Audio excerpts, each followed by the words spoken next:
I must tell you, he is no Pappu. आपके लिए मैं पप्पू हूँ। नेता प्रतिपक्ष राहुल गांधी को पप्पू बुलाने वाले थोड़ा सावधान हो जाएं। राहुल गांधी पप्पू नहीं है, वो एक पढ़े लिखे व्यक्ति हैं जिनकी कई विषयों पर गहरी समझ है। राहुल गांधी का एजेंडा बड़े मुद्दों को सुलझाने का है। वो एक स्ट्रेटेजिस्ट हैं और उनके पास देश के लिए एक विजन भी है। ये तो बीजेपी है जिसने प्रोपेगेंडा करके करोड़ों रुपए खर्च करके राहुल गांधी की पप्पू वाली छवि बना रखी है। ये कहना है और ये बयान है इंडियन ओवरसीज कांग्रेस के चेयरमैन और राहुल गांधी के गुरु माने जाने वाले नेता सैम पित्रोदा का। दरअसल इन दिनों राहुल गांधी अमेरिका की यात्रा पर हैं। जब वो एयरपोर्ट पर पहुंचे तो उनका भव्य स्वागत हुआ। सैम पित्रोदा के अलावा ओवरसीज कांग्रेस के समर्थक और तमाम नेता उनके स्वागत में पहुंचे और फूल मालाओं और आरती करके उनका स्वागत किया गया। हालांकि वाहवाही का सिलसिला यहीं नहीं रुका। इसके बाद राहुल गांधी ने यूनिवर्सिटी ऑफ टेक्सास में छात्रों से मुलाकात की। इससे जुड़े कॉन्फ्रेंस में सैम पित्रोदा ने भारत को लेकर राहुल गांधी के विजन पर बात की और राहुल गांधी को पप्पू बुलाए जाने का भी जिक्र किया। He has a vision, contrary to what BJP promotes by spending crores and crores of rupees. I must tell you, he is no Pappu. He is highly educated. Sam Pitroda का ऐसे भरे मंच पर पप्पू शब्द का इस्तेमाल करना बड़ी बात है।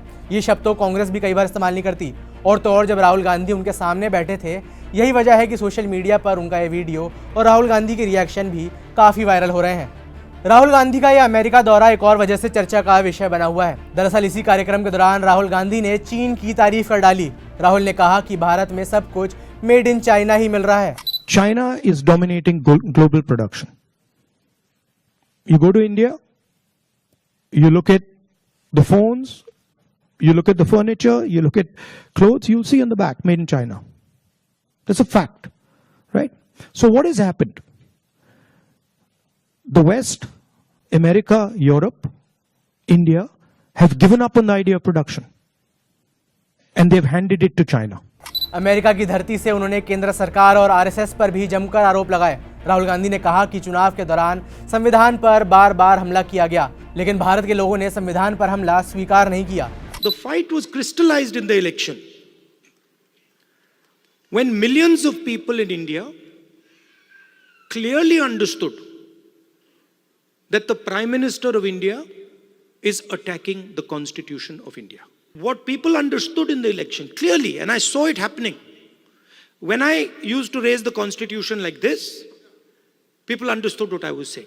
They were saying that the BJP is attacking our tradition, attacking our language, attacking our states, attacking our histories.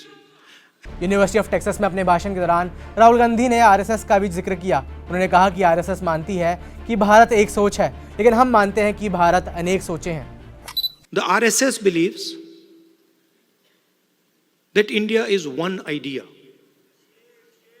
And we believe that India is a multiplicity of ideas.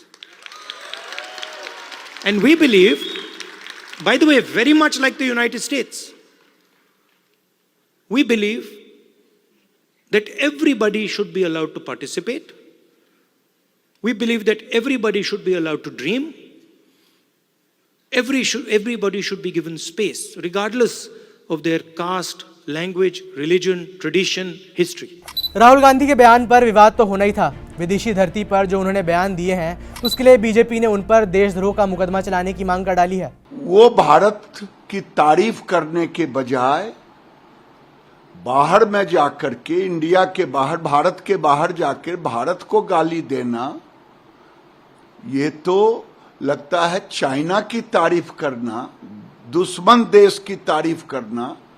ये लगता है चाइना के पैसे पर पलते हैं और चाइना की ही बात ब्रांडिंग करने के लिए ये बाहर में जाके चाइना का ब्रांडिंग कर रहे हैं।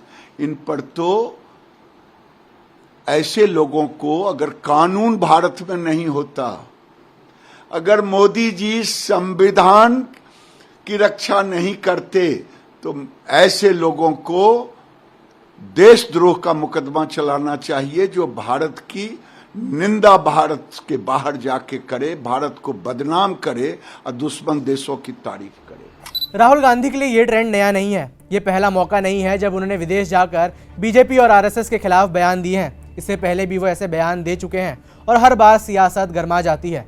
पिछले साल राहुल गांधी लंदन गए थे। वहां उन्होंने ब्रिटेन की संसद को संबोधित किया था और वहां भी उन्होंने बीजेपी आरएसएस को खूब करी खोटी सुनाई थी। साल 2023 में ही राहुल गांधी बेल्जियम गए थे। इस दौरान राहुल गांधी ने यूरोपीय संघ के नेताओं से मुलाकात की थी। जानकारी के मुताबिक राहुल गांधी ने इस दौरान विदेशी नेताओं के बीच मणिपुर हिंसा का मुद्दा उठाया था। जानने वाली बात है कि राहुल गांधी जब भी विदेश गए हैं तो उनकी छवि को हानि ही हुई है। बड़ा मुद्दा यही उठता है कि वो घर की बातें विदेश में जाकर उछालते हैं और तो और दूसरे देशों से मदद मांगकर और उनसे हाथ मिलाकर भारत की राजनीति में भी हस्तक्षेप करवाते हैं, दखल दिलवाते हैं। आरोप ये भी लगता है कि जब भी फॉरेन पॉलिसी या देश की सुरक्षा की बात होती है, जहां माना जाता है कि पक्ष विपक्ष को साथ आना चाहिए, ऐसे मुद्दों पर भी राहुल गांधी सरकार के साथ आने के बजाय अलग होकर खड़े हो जाते हैं। बीजेपी की माने तो अमेरिका की इस यात्रा के दौरान भी उन्होंने ऐसे ही काम किए हैं। सरकार की मेड इन इंडिया स्कीम को मानो गायब ही मान लिया और सब कुछ मेड इन इंडिया ही बता दिया गया। राहुल गांधी के इस विदेश दौरे और अमेरिका की यात्रा पर आपकी क्या राय है, यह हमें नीचे कमेंट्स में बताएं। मेरा नाम है वैभव, देखते रहिए जी स्विच।